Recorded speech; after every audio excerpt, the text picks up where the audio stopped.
তেজস্ক্রিয় গড় আয়ুর সমীকরণকে প্রতিপাদন করব। তোমরা জানো যে তেজস্ক্রিয় গড় আয়ু টাউ ইকুয়াল টু হচ্ছে 1/λ।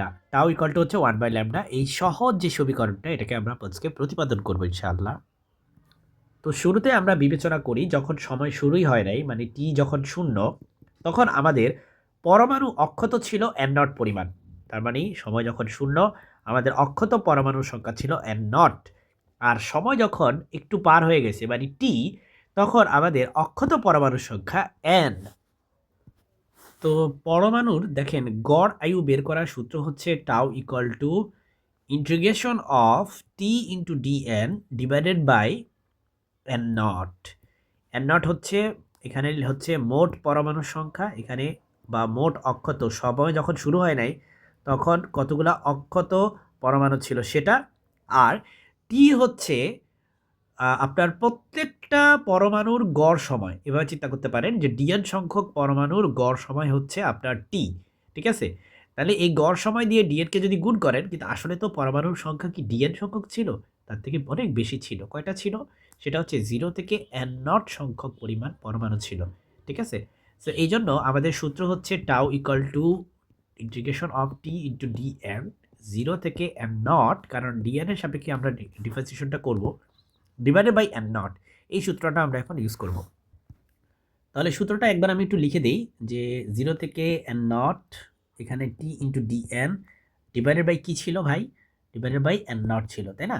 তো আমরা এখান থেকে এই যে ডিএনটা এটা বের করব। দেখেন, আপনি জানেন, আমিও জানি যে n equal to n0, n equal to n0 e to the power minus lambda t, এটা আমরা জানি, তাই না? এখান থেকে আপনি ডিফারেন্সিয়েশন করলে পাবেন d n equal to minus lambda n0 e to the power minus lambda t into DT.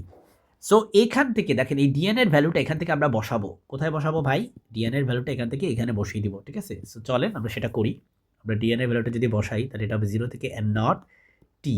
দেখেন ডিএন মানে এটা, তাহলে এখানে ল্যামডা কিন্তু কনস্ট্যান্ট, সো ল্যামডাকে আমরা বের করে দিই। এই যেখানে ল্যামডা বের করে দিই, আর মাইনাসটা, আচ্ছা মাইনাসটা থাকুক আপাতত। সো এখানে আমাদের আটকা পড়লো কি? আটকা পড়লো হচ্ছে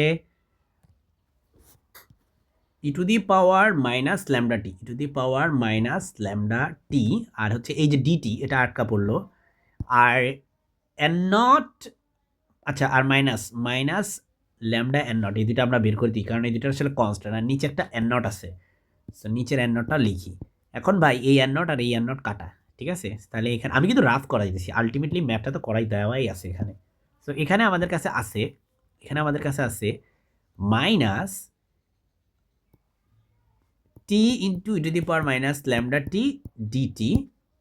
আচ্ছা, এখানে আর ল্যামডা আছে এখানে একটা বিষয় আমি একটু বলে রাখি, সেটা হচ্ছে আপনার লিমিট কিন্তু চেঞ্জ হয়ে যাবে, কারণ আগে লিমিট ছিল এন এর রেসপেক্টে, তাই 0 থেকে n0 ছিল, এখন কিন্তু লিমিটটা হচ্ছে টাইমের রেসপেক্টে হবে।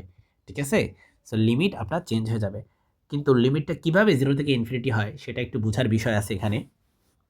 তার আগে আরেকটা জিনিস বলি, আমরা যখন এটার মান বসাবো ডিএন এর মানটা, তখন আমরা শুধুমাত্র এটা পরমান নিব, সো এই নেগেটিভটা বিবেচনা করব না। So let's consider that to be positive, right? So আমরা এখানে এখানে এখানে এখানে এখানে পজিটিভ চিন্তা করি। ওকে, সো ভাই এবার দেখেন, এবার এখানে খেয়াল করেন আপনার 0 থেকে ইনফিনিটি কেমনে। দেখেন, আপনার টাইম যখন 0, তখন আপনার পরমাণু সংখ্যা ছিল কত? বা এভাবে চিন্তা করেন, আপনার টাইম যখন 0 তখন আপনার পরমাণু সংখ্যা হচ্ছে n0, আর টাইম যখন ইনফিনিটি তখন আপনার পরমাণু আর কিছু থাকবে না, পরমাণু হয়ে যাবে শূন্য। ঠিক আছে, তাহলে আপনি যদি এখানে একটু খেয়াল করেন, আপনি যদি মাইনাসটা থাকেও তাতে কোনো সমস্যা নাই আসলে, কারণ আপনার টাইম যখন এই যে এন নটটা কখন অ্যাচিভ হয়েছে, এম নটটা হচ্ছে যখন টাইম 0 তখন। সো টাইম যখন 0 তখন এন নট, তার মানে এন নটের জায়গায় আমি 0 বসাবো। আর পরমাণু সংখ্যা 0 কখন হয়? যখন টাইম হচ্ছে ইনফিনিটি। ঠিক আছে, টাইম যখন ইনফিনিটি। সো এটা করার কারণ কি? এবার দেখেন, আপনার এই লিমিট যদি চেঞ্জ করেন, আপনার লোয়ার লিমিট যাবে আপারে, আর আপার লিমিট যাবে লোয়ারে। আমরা জানি আপার লিমিট লোয়ার লিমিট এরকম সোয়াইপ করলে নেগেটিভটা কি হয়ে যাবে? পজিটিভ হয়ে যাবে। ঠিক আছে, সো পরমান দিয়ে বিবেচনা করতে পারেন, অথবা এইভাবে চিন্তা করতে পারেন। যাই হোক, এবার আমরা এই ইন্টিগ্রেশনটা করবো আর কি। ঠিক আছে, এই ইন্টিগ্রেশনটা করলেই কিন্তু রেজাল্ট শেষ। খুব ছোট ম্যাথ, আসলে কোনো বড় ম্যাথ না এটা। তো আপনি চাইলে মুখস্থ ইন্টিগ্রেশনের রেজাল্টটা বসাইতে পারেন। সেটা হচ্ছে কি, এটার রেজাল্ট হচ্ছে -1/λ²। আপনি সরাসরি এখানে বসাই দিতে পারেন। আমি একটু দেখাই। এভাবে লিখতে পারেন আর কি যে ল্যামডা তো এখানে আছেই, আর এই পুরা জিনিসটা হচ্ছে 1/λ²। সো আপনি এই ল্যামডা আর ল্যামডা কাটা দিলে এখানে 1/λ থাকে। সো টাউ ইকুয়াল টু 1/λ কিন্তু প্রমাণ হয়ে গেল। কিন্তু আপনি যদি চান তাহলে এই ইন্টিগ্রেশনটার রেজাল্টটা আলাদা করে দেখাইতে পারেন, যেটা ম্যাথমেটিক্সের অংশ, যেটা ম্যাথমেটিক্যাল ক্যালকুলেশনের অংশ। তো এই টাইপের ইন্টিগ্রেশন তো সমাধান করা তোমরা ক্যালকুলাস 1-এ শিখে আসছো। এগুলো খুব একটা কঠিন কিছু না। ঠিক আছে? আমরা ইউভি রুল ইউজ করতে পারি এখানে। আমরা এটাকে ইউ ধরে এটাকে ভি ধরতে পারি। সো ইউকে বাহিরে রেখে আমরা ভিকে ইন্টিগ্রেশন করব। আচ্ছা, আর হচ্ছে আমরা এক কাজ করি, আমরা লিমিটটা পরে দিই। হ্যাঁ? আমরা লিমিটটা পরে দিই। লিমিটের ঝামেলাতে আমরা পরে যাই। আচ্ছা, মাইনাস দিয়ে তুমি এবার আগে ইউকে ডিফারেন্সিয়েশন করো। তার মানে টিকে ডিফারেন্সিয়েশন করলে হয় 1, আর e to the power minus lambda টিকে ইন্টিগ্রেশন করতে হবে, এবং সেটাকে আমরা ইন্টিগ্রেশন করব টি এর রেসপেক্টে। দেন এই পুরো জিনিসটাকে আমরা আবারও ইন্টিগ্রেশন করব টি এর রেসপেক্টে। তো এবার তুমি যদি ক্যালকুলেশন দেখো এখানে, সেটা হচ্ছে আমরা জানি যে ই টু দি পাওয়ার মাইনাস ল্যামডাটি হচ্ছে দুনিয়ার সবচেয়ে সহজ ইন্টিগ্রেশনের একটা, যেটা হচ্ছে টি এর সাপেক্ষে যেহেতু ইন্টিগ্রেশন করব, তাই টি এর যে কোএফিসিয়েন্ট মাইনাস ল্যামডা সেটা দিয়ে ভাগ করে দিতে হবে। মাইনাস ল্যামডা দিয়ে ভাগ করে দিলাম, ওকে। আর এখানেও similar integration, so e to the power minus lambda divided by minus lambda. আরেকটা ইন্টিগ্রেশন কিন্তু থেকে যায়, যে এইটা আমরা এই ইন্টিগ্রেশনটা করছি ঠিক আছে, কিন্তু পরেরটা কিন্তু থেকে যায় ঠিকই। ওকে, সো এখানে তো কিছু করার নাই, আপাতত এভাবে থাকুক। ঠিক আছে, পরে আমরা এটা বসাই দিচ্ছি। আপাতত এভাবে থাকুক।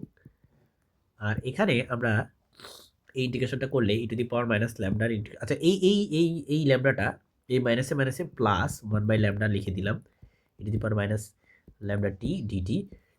এখানে তোমরা লিখতে পারো এইটুকু পার্টকে, এটাকে লিখতে পারো ওই আগের মতো, e to the power minus lambda t divided by minus lambda, এভাবে লিখতে পারো। আর ভাই এই জিনিসটা তো যা আছে তাই। তো এবার আমরা হচ্ছে আমাদের আলটিমেট যে টার্গেট সেটা হচ্ছে লিমিটটা বসানো। সেটা হচ্ছে 0 থেকে ইনফিনিটি। আমাদের ছিল 0 থেকে ইনফিনিটি। 0 থেকে ইনফিনিটি ছিল না? ইয়েস, তাই তো ছিল। 0 থেকে ইনফিনিটি। সো আমরা এটাকে এবার লিখতে পারি, দেখো টি ইন্টু মাইনাস ল্যামডা। আর এই জিনিসটাকে লিখতে পারি ই টু দি পাওয়ার, নিচে লিখতে পারি, নিচে গেলে এটা কিন্তু মাইনাস, তো নিচে গেলে এটা প্লাস হয়ে যাবে। ঠিক আছে? আর এখানে আমরা অনেকটা সিমিলারভাবে লিখতে পারি। দেখো, আচ্ছা, এই মাইনাসে আর এই প্লাসে কিন্তু মাইনাস হয়ে যায়, আগে সেটাকে ঠিক করি চলো। So -1/λ², fine. এখান থেকে এটাকে লিখতে পারি ই টু দি পাওয়ার, এই যে এবার লিখতে পারি, ওকে। সো এবার আমরা লিমিট বসাই, চলো। সো লিমিট বসাইলে আমরা দেখতে পাচ্ছি যে ইনফিনিটি যদি এখানে বসাই, so e to the power infinity মানে কিন্তু ইনফিনিটি, আর 1/∞ মানে হচ্ছে 0। সো প্রথম কথা হচ্ছে ভাই এটা 0 হয়ে যাবে। আপার লিমিট বসালে, লোয়ার লিমিট এই যে 0 যদি এখানে বসাও তাহলে কিন্তু এটা 0 হয়ে যাবে। সো এই পার্টটা পুরোটাই বাদ। এবার ইনফিনিটি যদি এখানে বসাও তাহলে তুমি দেখতে পাচ্ছ যে সিমিলারলি এটা হয়ে যাবে 0, because E to the power infinity মানে ইনফিনিটি, 1/∞ মানে হচ্ছে 0। সো এখানে হবে 0, ওকে। আচ্ছা, এখানে একটা ভুল হয়েছে, এটা মাইনাস হবে, প্লাস না। এবার আর এখানে যদি এবার 0 বসাও, তাহলে আমরা জানি যে ই টু দি পাওয়ার 0 মানে 1, সো 1/1 মানে সিম্পলি 1, সো এটা হবে 1। এখন মাই রেস্টুরেন্টস, তাহলে এখানে মাইনাসে মাইনাসে প্লাস হয়ে যাবে, সো প্লাস 1/λ²। সো আমরা বুঝতে পারলাম যে আমাদের এই ইন্টিগ্রালটার রেজাল্ট হয়েছে 1/λ²। হ্যাঁ, এই যে 1/λ², ভেরি ইজি। এবার এটাকে আমরা হচ্ছে এই যে আমরা যে শুরুতে বললাম যে এই জিনিসটাকে তুমি চাইলে সরাসরি বসাইতে পারো, যদি একটু বড় পোর্শন আসে মানে একটু মার্ক বেশি থাকে তাহলে তুমি এটা দেখাইয়া দিও স্যারকে। ঠিক আছে? সো এই হচ্ছে আজকের প্রমাণ। মাই ডিয়ার স্টুডেন্টস, আসসালামু আলাইকুম।